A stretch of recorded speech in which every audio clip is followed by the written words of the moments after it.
UFC-ს აქ რა იცი რომ ჩემი heavyweight ჩემპიონი მოერევა ყველას. ანუ მაგის თქმა შეუძლია. Вот მინდა რომ ილიამ вообще აი ყველა კამარე მინდა რომ ილია რა მოიგოს სამხალასა. ჯონ ჯონსიც ზემოს. მინდა ძალიან მინდა კომები შეცვლით. რეალურად მაგარ თულს ვქნი რომ ხანაკეთ გიდგას, ხანახემ მოკრივე როცა მიდიხარ, ეს ცვლილება ყოველთვის ადაპტაციის სირთულეა. ყველაფერი დადო რა, კრივის დადო, ჭიდაობას დადო, ფეხს როგორ ურტყავს და დათა გაჩვალს რომ როგორ ხარო.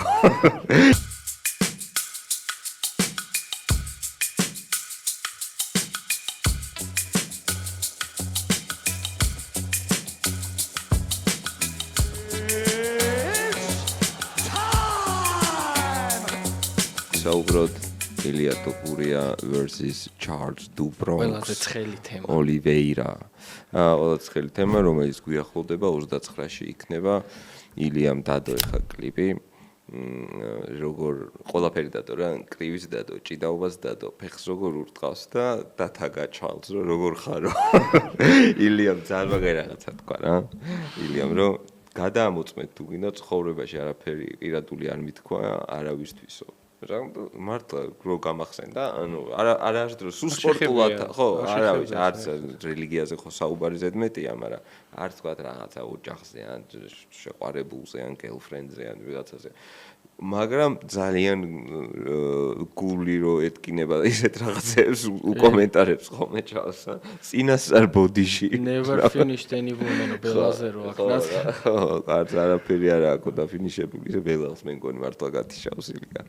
მე მჯერა რომ გათიშავსია. რა უთხრა ხა პირობითად აი ხა ერთ-ერთი რაც მახსენდება, რაზეც ოლივერა რაღაც გადაფსიხდა და გაგიშდა რომ ეს როგორ მითხრა. რა უთხრა რაზე? უთხრა ეს რომ როგორ უნდა მომიგოსო რა, შვიჯერ ნოკაუტით წააგო, რაღაცა 6-ჯერ დაახრჩესო და მე დაუმარცხებელი ვარ და ამ მებრძოლმა როგორ უნდა მომიგოსო და მე დაფიქრდები, ანუ ილიას მარტო დარტყმა კი არა, ტკივნეული, ანუ ენაც ტკივნეულია, ისეთ ტკივნეულ წერტილებში ისისა ესე გენი მაინც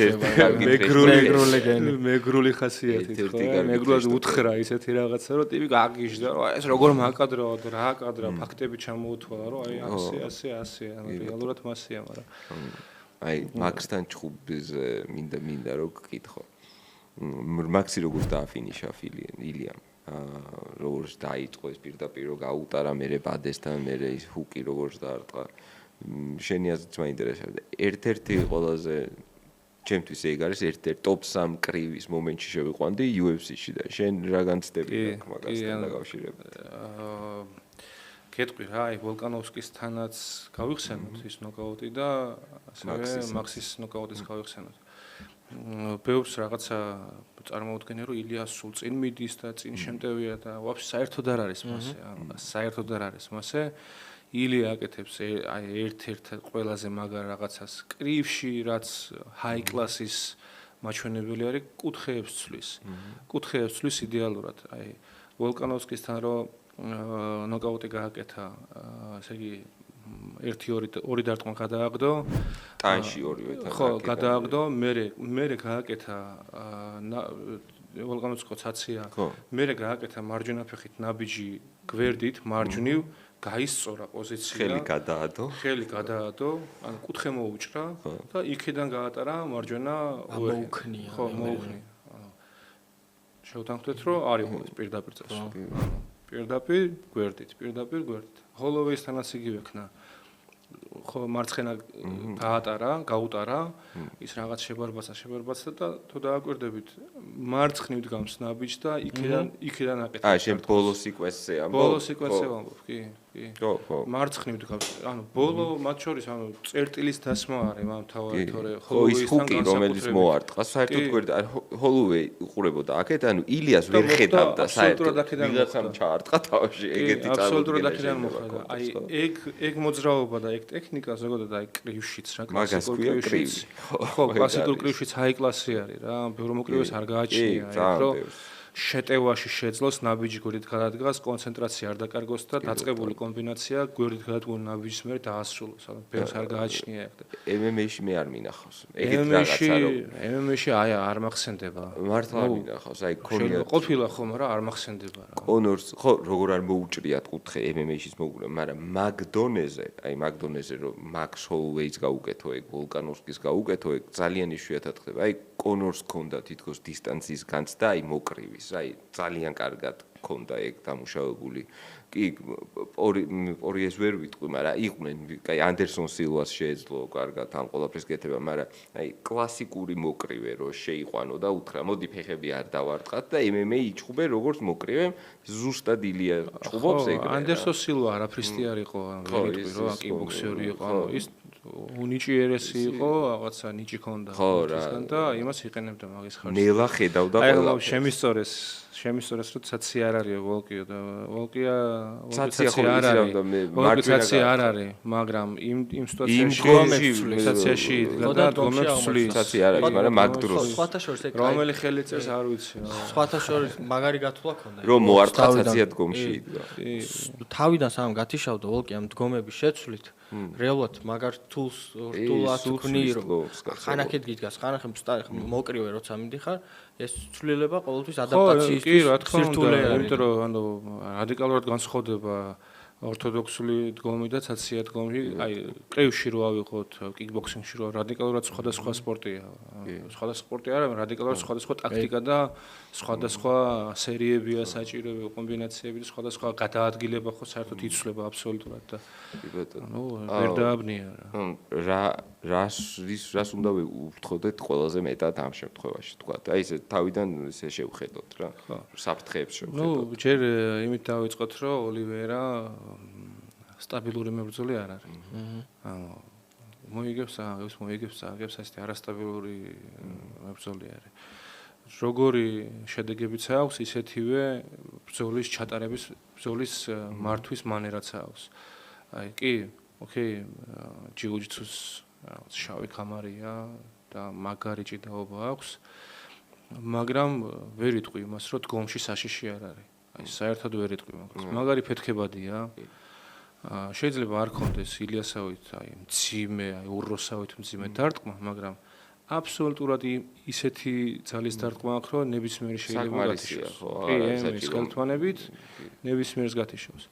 და ზუსტად ის ცოდნის ნაკლებობა, რაც ოლივერას გააჩნია სტრაიკინგში, ზუსტად ეგ ქმნის მის აი ესეთ მას აი ესეთ საფრთხილოს, იმიტომ რომ ყველა დარტყმა არასწორი ტრაექტორიით მოდის, აი კლასიკურად ვერ დაიცავ თავს, სადღაც ჩაგიძრენს, სადღაც ამოგიძრენს და ფეთქებადია, ძალიან ფეთქებადია ხა მე არ ამგონია რომ ჭიდაობაში ილია დაჩაგროს. ხო, ვერ დაჩაგროს. მე მგონია ტეიქდაუნს ვერ გაუკეთებს. ძალაში მით უმეტეს ვერ დაჩაგროს. ტეიქდაუნსაც ვერ გაუკეთებს, აი. ტეიქდაუნის გაკეთება საერთოდ ვაფშე სხვა სამყარო არის. ოლივერამ რომ ილიას ტეიქდაუნი გაუკეთოს, არ მგონია, გულახდილად არ მგონია. ფეხში შესვლას რო დავანებოთ, თავი ხა ოლივერა ფეხში შესვლის ხელოვანი შეცდომა უნდა დაუშვა. კლინჩიდან უყარს სულ რაღაცა დამუშავება, ხანძურზე გადაძმორომა და კლინჩიდან წელს ვერ გაუთიშავს ილიას, ფეხები ძლიერი აქვს და წელი ძლიერი აქვს ილიას და გამორიცხულია, ხო. ხო, იმის არ მჯერა ეხა მე რომ ოლივერა რაღაცა flying შეახტება ეხა ხელზე ილიას და ფულგარდს გააკეთებს და ხო, არა, გამორიცხულია, ფულგარდი რო გააკეთოს, ილიას იმდენი ძალა ეყოფა რომ დაიკავოს უბრალოდ და რა ვიცი, ტეიქდაუნი გაუკეთოს რომ დატოვოს იქ. მაგით ვერაფერს არ უძავს. ერთადერთ საფრთხეს მე რასაც ვხედავ, აი ბრმად გადმოგდებული ფეხი, ბრმად გადმოგდებული მუხლები აქვს მაგარი. ბრმად გადმოგდებული აი ეს რაღაცა გიჟური კომბინაციები 2-3 დარტყმა ახასიათებს ოლივერას 2-3 აი შორი დისტანციიდან იწყებს და უცებ ფეთქდება და აი სწრაფად ამცირებს დისტანციას.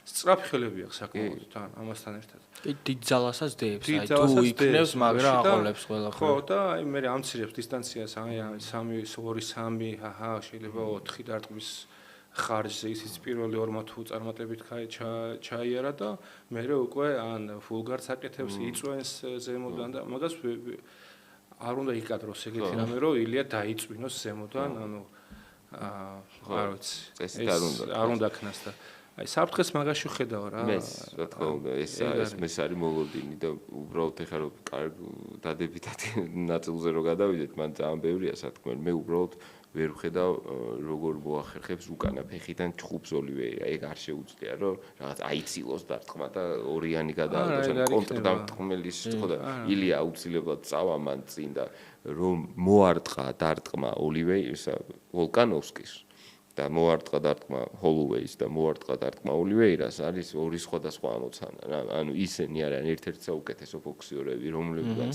ილია დაიჭირა და ორივე გათიშა. და ეს არის ტიპი, რომელმაც ყველამ ძირს დააგდო. ჯასტინ გეიჯიმს და ორიემ დააგდო. ანუ ვინც ურტყავს ყველა ძირს აგდებს. უბრალოდ მე ვეღარ აფინიშებენ ხოლმე. და თან ილია როდის ურტყავს ერთ დარტყმას, ილია როგონია რომ მოგხვდა, მე გხვდება კიდე სამი მაგდენი. კი და იქით რაც ხდება უკვე იმის გაგრძელების შანსი გიკლავს აბსოლუტურად. ისა ერაფერს ვეღარ შევები აგდიხარ და დამთავრებული. აი რო ხდება ხოლმე ბოლო პერიოდში რა, აი სუმასე აკეთებს რომ ოლივერას თუ მძიმე მოხდა, ეგრევე ესე ჩაწვება და იმის შიშით ვიღაცას რო შეეშინდება არ ჩამომყვებაო, ამოაყენებ ჩაყვა მახაჩები და ნახეთ რაც მოვიდა და მსგავს სიტუაციაში რაიან ჰოლს რომ იახტა ილია და გაყვანძა. რაიან ჰოლი არავიზე ნაკლები საშიში არ არის მაგ მდგომარეობაში. გველივით ეხება ფეხზე ეგრევე. იჯაიკას ხო? არა მარტო ფეხზე, კაცო, სასწაული შავი კამარია რაიან ჰოლი არის ერთ-ერთი მაგარი. რაიან ჰოლს აი რაც აი ტოპებში კი იყო, მაგრამ აი არ იჭუბებოდა არა. აი უფრო აი თქვა ჩუბებს ვერ იღებდა. კამართან რო ახლოს მისულიყო, მაგას სტრაიკინგი კი არ დააყლა ჩემი აზრით, მაგას დააყლა ფიზიკური ძალა. ძლიერი ატლეტური ხო რა, რაღაცა აი ძალიან არაათლეტურია და ილიამ მათ შორის ნუ ცოდნის ხარჯზე ბუნებრივია, მაგრამ ათლეტიზმის ხარჯზე დაჩაგრა ძალიან. ანუ ის ბოლოს რო აი პროსტა რომ მოკიდა და დააფინა და ბოლოს ხო ანუ ეგ ხა ძალის ხარჯზეა და რაიან ჰოლს ეგ აკლდა ყოველთვის რომ ცოდნა ახლა რაც ოლივერას აქვს შეიძლება 5-ჯერ მეტი 10-ჯერ მეტი ხონდეს რაიან ჰოლს მაგის თქმა მინდოდა მაგრამ ცოდნაზე არ არის რა ახლა შეიძლება იცოდე ილეთები მაგრამ გაკეთების საშუალება რაც აქვს რაიან ჰოლს რის გაკეთებაც შეუძლია მე არ ვიძახი ვარჯიშზე ბევრი რაღაცა ეკეთება შეიძლება შეგეძლოს მაგრამ მე ვიძახი ბრძოლის დროს რა ბრძოლის დროს რაიან ჰოლს რამხელა რესურსიც აქვს იმის შეიძლება მესამედი არ ხონდეს ძალიან დიდი პალიტრა აქვს ძალიან მაგარი ძიცებია ოლივერას ახლა აღნაგობა აქვს, მაღალია, ხო, ფიზიკურობა აქვს და აი მე აი ერთადერთ საფრთხეს ვხედავ, რომ აი ეს აფეთქება რა, მისი აფეთქება საკმაოდ საშიში არის. კი, უკან წავა, სწორს ამბობ ხა შენ რომ კონტრ შეტევით ის ვერ ემუშავება, ვერავის ახლა ილიას კი არა, ვერავის ვერ დაარტყოს, მაგრამ ექნება მცდელობები რომ წავა უკან და აფეთქდეს, წავა უკან და აფეთქდეს ახლა. მე მაგას დაინახავს ილია. მე ჩვენ ახლა რა თქმა უნდა ყველაფერი ხდება ჭხუბია კაცო, ას გაიგებ რა მოხდება. უბრალოდ ფურცელზე რაც შეგვიძლია რომ დავწეროთ და შევხედოთ, მე უბრალოდ ვერ ვხედავ რომ ილია როგორ ვერ უნდა დაარტყ, როგორ ვერ უნდა გაუტაროს პირველივე რაუნდში ძალიან მძიმე კომბინაცია, როგორ ვერ უნდა მოარტყას, მაგას ვერ ვიგებ. მოხდება, მაგრამ აი არ მინდა რომ ნუ პირველ რიგში ილიას არ მინდა კონდეს ეს წარმოადგენა რომ მარტივი ბრძოლა აქვს. უბრალოდ ხა ამას იმიტომ ამბობ რომ რაღაც ილიას გადმოსახედიდან უყურე ხა ყველაფერს და არ მინდა რომ ის წარმოადგენა შევიქმნას რომ ოლივეირას მარტივად გაივლის. ანუ დიდი ალბათობით გამოცდილებაა დასაფასებელი რა, მხილა გამოცდილებაა. დიდი ალბათობით კი მარტივად გაივლის, ბაზარი არა, მაგრამ ოლივეირა საშიში მებრძოლია. ძალიან საშიში მებრძოლია და იმის რისკი, რავი, აი სულ 5 რაუნდი რო ჩატარდეს ეს ბრძოლა, მეხუთე რაუნდის ბოლო წამამდე ოლივერა არის საშიში. აი ეგ სხვაობა. კი, შეიძლება ისინი უფრო რთულად დასაჭერები არიან ვოლკი და მაქსი, მაგრამ მაქსი პირველ რაუნდში საშიში არ არის. მაქსი ვერ რაღაც სასწაულს ვერ გაგიკეთებს პირველ რაუნდში. ვოლკი პირველ რაუნდში რაღაც სასწაულს ვერ მოგარტყავს. თუმცა მათთან 5 რაუნდი ჭუბი არის საშინელება ჯოჯოხეთი. ისინი უნდა დააფინიშო, თორე ის მან თუ ტემპი აიღო და დაიქოქა ძალიან რთულია. ეს პირიქით არის. ტექნიკურად ბევრად ნაკლებად დაჯილდოვებულია და უკანა ფეხიდან ჭუბი არ შეუძლია და მისი კომბინაციები არ გავს მოკრივის კომბინაცია, მაგრამ საშიში არის, რადგან ძლიერია, ფიზიკურია, ფინიშერია. ილიას ერთხელ უკვე აქვს მძიმე მუხლი გატარებული. აი, მძიმე მუხლი ერთხელ გაატარა, სადაც აი ახლოს იყო რა, ნოკაუტთან და ეგ გამოცდილება დარწმუნებული ვარ, რომ ბევრი რაღაცა შეზინა მაგ გატარებულმა მუხლმა. და სხვათა შორის ჩვენ საუბრობდით პოდკასტზეც ვისაუბრეთ იმაზე, რომ ვისურვებდით ხო რა, რომ ილიას უფრო უკეთესი დაცვა კონდეს და ბევრ მოძრაობას აკეთებს იქ და უკან და იმის მერე თითქოს და რაღაც უყურა ჩვენ პოდკასტს. მოისმინა და ხო და მე უკვე გადახრები დაიწყო. X გადახრები ხო, მაგარია და ოლივერა ყოველთვის საშიშია, ნებისმიერ პოზიციაში საშიშია, პარტერში იქნება თუ დგომში იქნება, მაგრამ ილიას აბსოლუტურად ყველა პოზიციაში აქვს ის ყველაფერი, რომ განაიც რომ თქვათ თავი დაიცვას, არა. ყველაფერში რომ დომინანტი იყოს, აქვს მაგის საშუალება აბსოლუტურად. ამიტომ ეს არ იქნება მარტივი ბრძოლა, ვინც მაგას ელოდება, იმედები უნდა გაგიცრუოთ და ვერ იქნება ეგ მარტივი ბრძოლა. ოლივეირა, იმის და მიუხედავად რომ ოლივეირას რაღაც ნოკაუტებით აღწაგება, რაღაც საბმიშენებით აღწაგება, ყოველთვის იყო საშიში ეგ. ყველა წაგების დროს იყო საშიში და ნოკაუტის დროსაც და ფინიშის დროსაც. იმდენად ნათელი არის ხა რაზეც ვსაუბრობთ ხო, იმიტომ რომ ძალიან ორი ისეთი მებრძოლია რა, ვიცით მათ შესახებ ბევრი ინფორმაცია არსებობს და მე მგონი ზუსტად ეგ არის, აქედან არის საფრთხე, რომელიც არის ფეთქებადი, ფიზიკურად ძლიერი, პლუს აქვს ეს ჯიუ-ჯიტსუ, სადაც არ შეიძლება ხა ჩარლსთან შეცდომის დაშვება არ შეიძლება არ დააფასვე ხო, უბრალოდ აკაც ისტორიაში, UFC-ის ისტორიაში საუკეთესო ფინიშერია, ასე რომ მაგის არ დაფასება და არ გათვალისწინება, უბრალოდ არ გამოვა. მეორე მხარეს არის ილია, რომელიც ფენომენალური კრივით გვაოცებს, ხედავთ ყველაფერს, მაგრამ მე მაინც მგონია, რომ გადალახვადი პერიოდია ეს ილიასთვის, მე მგონია, რომ სწორად არის ფავორიტი ილია, სერიოზული ფავორიტია ამ ორ ბრძოლაში და სწორადაც არის, მაგრამ შემდეგ შეკითხვა ორივესთან გადმოვალ, რომ ვინ ცოტა წინ წავიდეთ, ოლივეირას მერე ვის ხედავ მაგალითად. თუ მახაჩევი გაივლის და კამარს აიღებს, anyway რა, კამარი უნდა იყოს შემდეგ. ხო, კამარი უნდა იყოს შემდეგი და კამარზე იქნება ბრძოლა და უკვე ამას ჩვენ ვისაუბრეთ ახლა. კამარი ეხლა ეს ჩვეულებრივ ეს ოლივერსთანაც კამარზე არის, მაგრამ შენ ამბობ რომ აყვება ილია? აყვება შემდეგ წამაში.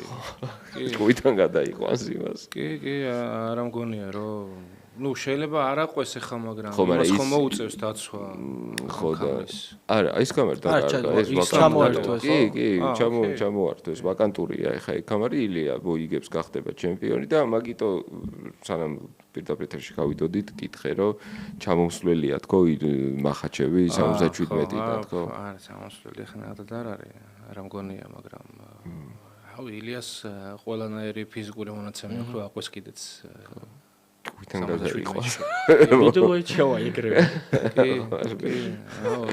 როგორც ვიცი, 87-მდე არის ილია შუალედებში. 87 ცოტა არ არის ახლა. ხო, უბრალოდ რაღაც მექანიკაზე არ უნდა მოახდინოს ამან გავლენას. მე ჩემი აზრით ახლა მე 77-ის მებრძოლი ილია არ მგონია, იმიტომ რომ ახლა შავკატი და ილია სხვადასხვა ზომის მებრძოლები არიან ჩემი აზრით. უბრალოდ რომ დააყენო დგომში რომ დადგებიან, იტყვი რომ არ არის სამართლიანი. და ვოლკანოვსკი და მახაჩევი რო დააყენა. უფრო დიდი, კი, იყო და შედგა ეგეთ ჭუბი და ეხლა წაგერ ილია და აი რო ავიღოთ თქვა, კითხავს გისმა რა. აი ვოლკანოვსკი რო აიღო და მახაჩევი რო დააყენა ასე ერთმანეთთან და ხო იტყვი რომ ანუ ესენი აბსოლუტურად ხო, სხვა არ უნდა იჭხუბონ წეს. არ უნდა იჭხუბეს და პირველი ბრძოლა სადაც ვოლკანოვსკი კარგად იყო მომზადებული ამ ბრძოლისთვის. ხო ვერ იტყვი ხა იმას რომ ანუ დაიჩაგრა. ხო, მაგრამ ეგ ჯანის ხარჯზე დაიჩაგრა. ეხლა მაგალითად ოლივეირა ფიზიკურად ისლამს მაშინ ცოტა ისლამი მაშინ გახსოვს რა ფორმაში იყო ერთად უყურეთ მაგჩხუბს რაღაც გასაოცარ ფორმაში იყო, მაგრამ სხვაობა თქვათ აი ისლამის ხელატიპებთან ილიას ნაჩხუბარი აქ 77-ში და ის ბიჭი ჯაი ჰერბერტი იმაზე მაღალი იყო ისლამზეც და ოლივეირაზეც ორივეზე მაღალია, მაგრამ 77-ში უკვე იქ რეალური მიდელვეითები არიან. შავკატი ცოტა ხანია. აი, უბრალოდ მინდა რომ ილიამ ვაფშე ეს ყველა კამარი მინდა უბრალოდ ილია რა მოიგოს და ჯონ ჯონსიც ზემოს. მინდა ძალიან მინდა. ილია რა ვიცი, ჩვენ ხო ყველა ქართველი მებრძოლი გვიამაყება და ხო ყველა ქართველი ჩვენთვის ძალიან დასაფასებელია, მაგრამ ილიას აბსოლუტურად ყველაფერი აქვს, რომ ჯონ ჯონსის შედეგები გადაფაროს. აბსოლუტურად ყველაფერი აქვს. მე მახსოვს კრივში მენი პაკიაო რომელმაც დაიწყო 20 კილოდან 20 კილოში ჩხუბობდა კი მაგრამ ეს ჩხუბობს სერიოზულ ბარიოსთან ჩხუბობს ბარიოსი არის ხო მაგრამ ეხა არ ვიცი მაგაზე კომენტარს ვერ გავაკეთე ხო უბრალოდ მე მახსენდება რომ აი მენი პაკიაო ამის აი აწონიდან დაიწყო და ხო 5 კი არა 7 კაცო 7 წონაში კი ანუ ოკეი პატარ-პატარა სხვაობებია ეხა კრივში მაგრამ რო შეადარო საწყისი წონა და ბოლო წონა რადიკალურად დიდი განსხვავებაა და მაინც მე ილიას მაგარი ფანი ვარ და ის შინაგანად ეს ის ისტორია მაძლევს იმის იმედს რომ ილია 77 არიან მებრძოლები არა მარტო სიგანეში გაიზრდება სიმაღლეშიც გაიზრდება და ყველაფერს შეძლებს და აი მეტრო 90 გახდება და მძიმე წონის კამერას წაიღებს იმ დღეს ვამბობდი რომ ქართველი რომს არ იყოს თქო ისე მაგრად ჭუბობს აი სიამოვნებას ვიღებ რა ჰოლუეისთან რო უყურე აი არ ვიცი ბადლობა მინდოდა რომ გადამეხადა მივსულიყავი და დიდი მადლობა რომ ეს ვნახე და მაგიტო ვთქვი რომ კი ჩვენ გვეამაყება ხა რა ნებისმიერ ქართული მებრძოლი მაგრამ ილიას სულ ავე ჩინელი რო იყოს და არავითარი ერთმანეთთან ის რო არ ქონდეს ხო გადაგწყვეტ მაინც მაგარია აი ყველაფერში მაგარია ყველანაირი ემოციის გარეშე ყველანაირი კალმა სისხლის დუღილის გარეშე აი ესე რომ გენეტიკის გარეშე რომ გადავდოთ ყველაფერი გვერდით და ავიღოთ ილია როგორც პერსონა და სპორტსმენი სამაგალითო აი საუკეთესოა თან ეს რა აქ ამ სპორტს ყველაზე მეტად ახასიათებს რომ ჩვენ რამდენჯერ ვილაპარაკია რომ ეს დენს პარტნერს რო ვეძახით აი ეს დუელი ორ ადამიანს შორის აი ყოველთვის უფრო მიმზიდელს ხდის მებრძოლს და აი მე უბრალოდ ეს სიცარიელე რო დამრჩეს მახაჩევი და ილიას დაპირისპირება რო არ შედგეს არ ვიცი ალბათ ყველაზე დიდი სიცარიელე იქნება რაც UFC-ს ქონია ისტორიაში. ნუ ერთ-ერთი უახლოესი რაც მახსენდება ალბათ ეს ფერგიუსონი და ხავის უბრალოდ მერე ხო რა ასპინალი და ჯონსის მეგონი მახსაზე გდას. დიდი ალბათობით ის გაგიჟდა ხოლმე უცურდა ჯონ ჯონსსა და ის რუსეთში რაღაცებთან ერთად აუსში ბანა. და ისე ხო, კი. I'm living my best life და რაღაცებს იძახის, მაგრამ აღარ არის მშიერი. ხო, რა. ვება ცხოვრებით რა. თან პრივილეგიაც აქ დანავაიცის. აბსოლუტურად. არა, უბრალოდ ამდენი ხანი კამარს რო არ ართმევენ, ეგ არის სიგიშე, როგორ შეიძლება დროებითი კამარი დაიცვა სამჯერ. აი რა არის, აი ჯონ ჯონსი იმდენად დიდებული მებრძოლია, რომ ხო, რაღაც აჭკომპალავებენ, ეგეც ფული შემომტანია UFC-ს.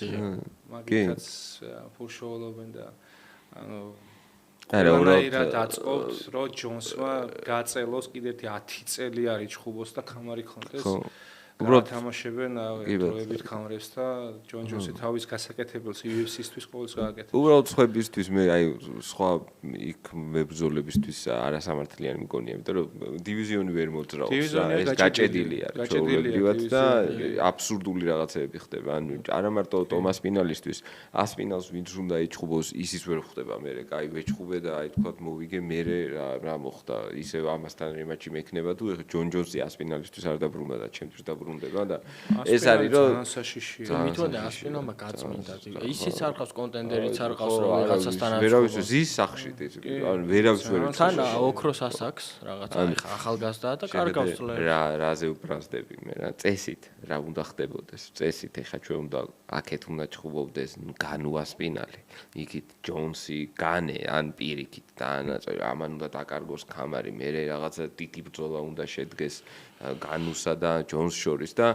აი არ ვიცი დრამები ალის და ფრეიზერის და ფორმანის დროინდელი ეს სამი მეფე ფაქტიურად რაც ეხლა ხდება მძიმე ზონაში კრივში რაც ხო აი ფიური ეს ვაილდერი ეს სპორტს წაწევდა ძალიან მაგრად იმიტომ რომ რაც არ უნდა თქვა მძიმე ზონას აქვს სხვა გამოხმაურება და სხვა ეს რა და ეს არის რომ საბოლოოდ დენავაითმან განუსთან თუ განუმ დენავაისთან აურია ჯონს ჩხუბი არ უნდა ასპინალმა ყველა ერთ წუთში გათიშა და დივიზიონი რომელზეც არის დამოკიდებული მთელი კომპანიის იმიჯი ერთ-ერთი, იმიტომ რომ UFC-ს აქ რა იცი რომ ჩემი heavyweight ჩემპიონი მოერევა ყველას. ანუ მაგის თქმა შეუულია. უსიქსაც აუკეთებს takedowns და გაგუდავს და დამთავრდება მაგით. ხო, ეგრეც არის. ანუ MMA-ისთვის ძიმე წონის ჩემპიონი ეს არის თქმა რომ he is the baddest motherfucker on the world. მაგის თქმის შეუძლია და ეს პროცესია გაჩერებული იმის გამო რომ ჯონ ჯონსი ჩეჩნებთან ერთად იმაში ბასეინში ბანაობს. და უცნაურია ეს ყველაფერი და მე მგონია რომ დროა უკვე რომ გავაგზავნოთ ცხოვრება.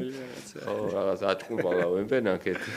გეგონება რაღაცნაირად დაყვება პატარა თოთო ბავშვი. რა ეთყობა ჯონ ჯონსი რო იქ.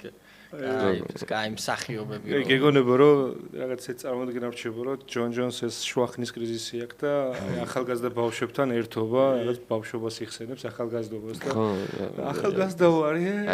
იცი რა ხდება რეალურად რომ დიდი შანსია რომ წააგოს. მით უმეტეს რომ ძალიან დიდი ხანი პაუზა გამოუვიდა.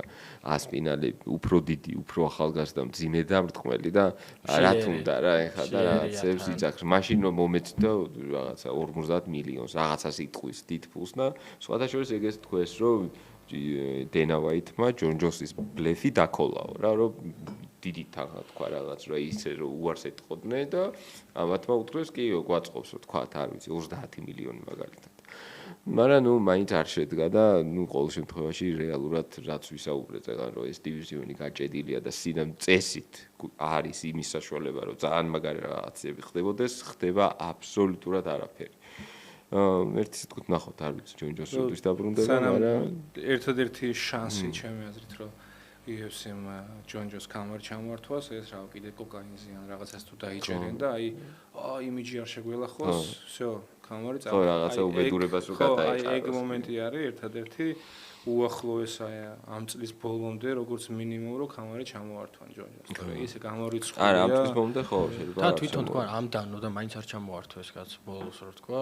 არ მინდაო რა თავი დამანებდეს. მოიცა იყავი რა. და ესენი აი მაინც ჩემპიონი ხარ და თუ მოიფიქრებ მოდი.